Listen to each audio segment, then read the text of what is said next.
Domino's ஆப்பில் ஸ்க்ரீனில் தெரிகிற இந்த ப்ரோமோ கோட் யூஸ் பண்ணிங்கன்னா உங்களுக்கு செம்ம ஆஃபர் கிடைக்கும். ஸோ மறக்காமல் ட்ரை பண்ணி பாருங்கள். இப்போ வாங்க வீடியோக்குள்ளே போகலாம். நான் ரீசெண்டாக ஜைட்டூனில் இஃப்தார் பாக்ஸ் ஆர்டர் பண்ணியிருந்தேன். கண்டிப்பாக அது ஒரு வர்த்தான ஒரு இஃப்தார் பாக்ஸ்னே நான் சொல்லுவேன்.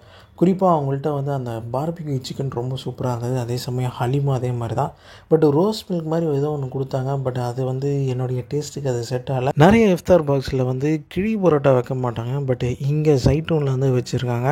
பட் அதுவே நிறைய ஃபில்லிங் ஆகிடுச்சு. அதுக்கு தான் நிறைய இம்பார்ட்டன்ஸ் கொடுத்த மாதிரி இருந்தது. இவங்களுடைய ஜைட்டூன் சிக்னேச்சர் ரெஸ்டாரண்ட்டில் பார்த்திங்கன்னா ரமடான் நைட்ஸ்னு சொல்லிட்டு அது ஒரு மாதிரி பஃபே மாதிரி, அதாவது எது வேணால் எவ்வளோ வேணால் ஆர்டர் பண்ணி சாப்பிட்டுக்கலாம், தனித்தனியாக ஆர்டர் பண்ணி சாப்பிட்டுக்கலாம் அப்படின்ற அந்த பஃபே நான் ஏற்கனவே போயிருக்கேன். அது பார்த்திங்கன்னா ரொம்ப காஸ்ட்லியாக இருந்தது. லைக் நம்ம போய் சாப்பிட்டாலே ஒரு 1200 அப்படின்ற ரேஞ்சுக்கு வந்துடும்.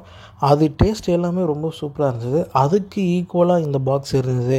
அதோட மினி வெர்ஷனாக அந்த பாக்ஸ் இருந்ததான்னு கேட்டிங்கன்னா இல்லை. பட் ஸ்டில் இந்த பாக்ஸ் இந்த காஸ்ட்டுக்கு ஒரு ஒரு 600 ருபீஸ்க்கு ஒரு வர்த்தான ஒரு பாக்ஸ்ன்னு தான் நான் சொல்லுவேன். அதே மாதிரி மற்ற நிறைய இஃப்தார் பாக்ஸ்லாம் பார்த்திங்கன்னா மந்தி வச்சுருந்தாங்க. பட் இவங்கக்கிட்ட மட்டன் பிரியாணி வச்சுருந்தாங்க. அதுவுமே டேஸ்ட் ரொம்பவே சூப்பராக இருந்தது. நிறைய அரேபிக் டிஷ்ஷஸ் இருக்கிறனால அதோட பேர் நமக்கு தெரியாது.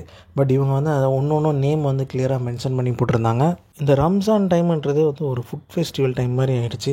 ஏன்னா எல்லா பெரிய பெரிய குறிப்பாக சென்னையில் இருக்கிற ரெஸ்டாரண்ட்ஸ் இந்த இஃப்தார் பாக்ஸ்னு ஒன்று போட்டு அதை ஒரு ஃபுட் ஃபெஸ்டிவல் மாதிரி இங்கே எல்லாருமே எல்லா மதத்தினரும் என்ஜாய் பண்ணி சாப்பிட்டுட்ருக்காங்க. ஓவராலாக கிழி பரோட்டா பாக்ஸ் ஆர்டர் பண்ணி சாப்பிட்லாம்.